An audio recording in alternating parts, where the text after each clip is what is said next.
Hey guys, Mimin di sini. Gimana kabar kalian? Mimin harap kalian baik-baik saja. Di kesempatan kali ini, Mimin bakalan bawain film yang keren abis dan diangkat dari kisah nyata. Film yang dirilis tahun 2008 dan disutradarai oleh Rory Patty menceritakan sebuah kehidupan yang terjadi di rumah bordil. Well, buat kalian yang gak tahu apa itu rumah bordil, biasanya di Indonesia orang-orang nyebutnya itu lokalisasi guys. Jadi buat kalian yang belum 21 tahun ke atas atau 18 plus, sebaiknya kalian skip video ini karena kalian salah channel. Karena di GB21 Movie adalah channel pemersatu bangsa yang akan mempersatukan generasi muda.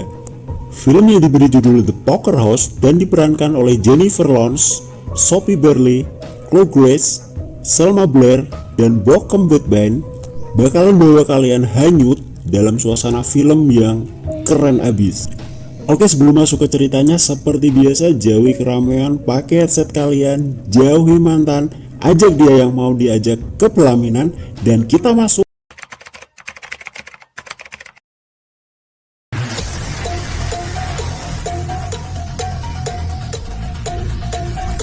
Ini dia ceritanya. Di awal film, kita diperlihatkan seorang cewek cantik dan seorang laki-laki. Ya, dia adalah Jennifer Lawrence yang berperan sebagai gadis yang baru menginjak usia 14 tahun bernama Agnes. Dia tinggal di sebuah poker house bersama ibu dan kedua adiknya yang masih kecil-kecil bernama Bee dan Cammy. Poker house kalau di Indonesia sama dengan rumah bordil gitu deh guys, atau seperti yang tadi Mimin bilang, semacam lokalisasi. Cuma bedanya di sana mereka datang untuk main poker guys. Cerita kenapa mereka bisa berakhir di sana begitu tipikal. Tapi tetap aja bikin Mimin geleng-geleng kepala miris guys. Gimana enggak? Penyebab utamanya adalah kepala keluarga mereka sendiri. Orang yang seharusnya menjadi benteng pertama perlindungan mereka bertempat justru tega menyiksa dan mengata-ngatai dengan kasar hampir setiap hari. Dan kamu tahu yang lebih mengejutkan lagi adalah bahwa dia adalah seorang pendeta. Yap, kalian gak salah dengar. Dia adalah seorang pendeta. Ayah dan juga suami itu adalah seorang pendeta. Sampai pernah suatu hari si ayah mencoba menyembuhkan umat yang pincang dengan menamakan nama Yesus berulang-ulang. Umat tersebut tiba-tiba berdiri dari kursi rodanya dan bisa berjalan. Namun, tak sampai 6 langkah, umat tersebut jatuh kembali di depan kedua matanya. Kakinya tetap gak bisa digunakan untuk berjalan layaknya orang normal. Dan ini seperti tamparan keras di wajah si ayah. Dia malu bukan kepala. Si ayah pun semakin bengis menyiksa keluarganya. Hingga kejadian ini tercium polisi. Ibu beserta anak-anak tersebut dipindahkan ke sebuah motel dan semenjak itu mereka nggak pernah lagi bertemu dengan si ayah. Jadi guys, di film ini nggak diceritain gimana awal ketemunya Agnes, sang ibu dan Duval. Tapi bisa dikira-kira sih, seorang ibu dengan 3 orang anak harus hidup luntang-lantung tanpa pemberi nafkah. Sepertinya inilah awal Sarah memutuskan untuk menjadi pelacur dan menjadi germonya adalah Duval. Duval sengaja mencekoki Sarah dengan minuman beralkohol dan juga obat-obatan terlarang supaya dia lebih mudah memanfaatkan Sarah. Jadi setiap hari Sarah kerjaannya teler melulu. Jalan tegak aja dia nggak bisa, apalagi ngurus ketiga anaknya. Karena keadaan, maka Agnes menggantikan peran ibunya untuk menjaga kedua adiknya. Dia beres-beres rumah dan selalu menyuruh Bee dan Cammy tinggal di rumah tetangga atau main keluar poker house jika poker house mulai penuh. Gak jarang Cammy harus nginep di rumah temannya berhari-hari, yang tentunya bikin si punya rumah jengkel karena Cammy suka ngabisin banyak makanan. Atau bahkan Cammy diam dibayar berjam-jam sambil menunggu dijemput Agnes atau Bee.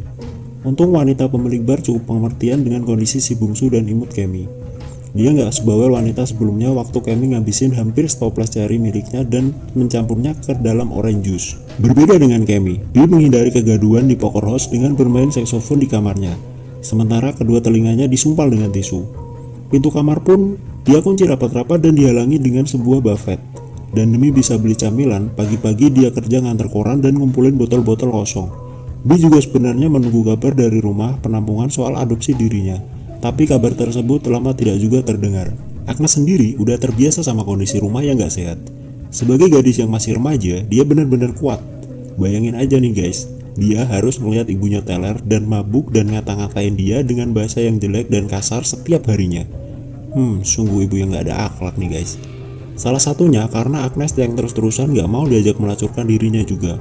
Oh my god, are you fucking kidding me? Emang bener-bener Sarah stres berat, gila nih. Agnes juga nyari duit dengan kerja part-time di beberapa tempat.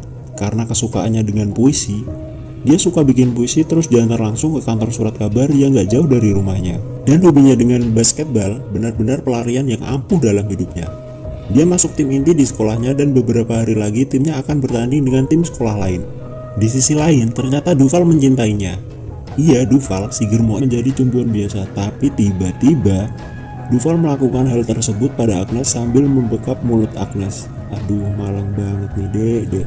Setelah Agnes dan Duval selesai melakukan push rank bareng, lalu kemudian Agnes berlari ke kamar mandi dan masuk ke bathtub. Di sana dia melepas celana dalamnya dan sukses menarik kembali uluran tangannya dan memeluk dirinya sendiri. Sungguh tega nih guys. Ini benar-benar adegan yang paling membuatku bercucuran air mata guys. Anjay, bahasa gua dah. Asap rokok mengepul dari bibirnya tanpa rasa iba sedikit pun. Tak lama, Agnes mendengar Duval dan Sarah berbisik-bisik. Duval bilang kalau dia akan menjual Agnes juga. Tentu Agnes geram. Dia meraih pistol milik Duval yang entah dari mana dia dapatkan. Dia bermaksud menembaknya. Dua letupan keluar dari pistol tersebut. Agnes pun mengakui pada ibunya kalau dia sudah diperkosa oleh Duval. Seperti sebelumnya, ibunya cuma menatap Agnes dengan hampa. Katanya dia akan tetap membela Duval apapun yang terjadi. Hati Agnes benar-benar hancur. Ibu kandungnya sendiri nggak mau membela dia. Bahkan ibunya mengacungkan sebilang pisau pada Agnes dan secara terang-terangan mengusirnya. Sambil berkata, I hope I'll never have someone like you in my life, Sarah. Sungguh kata-kata emak yang sangat bijak. Agnes menambahkan dirinya sendiri. Dia meninggalkan Duval dan Sarah untuk pergi ke pertandingan bola basket yang diadakan hari itu juga. Bagi dong, tak menunggu waktu lama, akhirnya Agnes pun masuk ke dalam permainan. Agnes berhasil membawa timnya dalam kemenangan. Dia mencetak angka 27 poin sendirian dalam paruh waktu kedua, termasuk saat detik terakhir. Dia membuat tembakan yang dramatis sampai tubuhnya terhempas ke lantai. Tapi begitu timnya dinyatakan menang, gak ada satupun temannya yang bantuin dia bangun. Mereka sibuk merayakan kemenangan tanpa peduli siapa pahlawan di balik semua itu. Lalu Agnes dengan lelah kembali ke mobilnya. Sebelumnya, bagi yang udah pernah berhubungan suami istri, pasti tahu seperti biasa, seperti yang Mimin bilang di awal tadi guys, kalau si Agnes ini kuat. Dia segera mengeyakan rasa getir itu. Dengan tegar, ia melajukan mobilnya dan menjemput kedua adiknya yang sudah menunggunya di sebuah jembatan. Dan sekali lagi, ia menampakkan wajah yang riang seolah tak terjadi apa-apa pada dirinya. Di akhir cerita, dituliskan Agnes pergi ke New York City untuk menjadi seorang seniman. Dan 20 tahun kemudian, dia menyutradarai film The Poker House ini. Namun bagaimana kedua nasib adik dan ibunya nggak pernah diceritakan sama sekali. Dan film pun selesai guys. Gimana nih guys, alur cerita yang barusan Mimin bawain? Pasti menyayat hati. Wabarakatuh.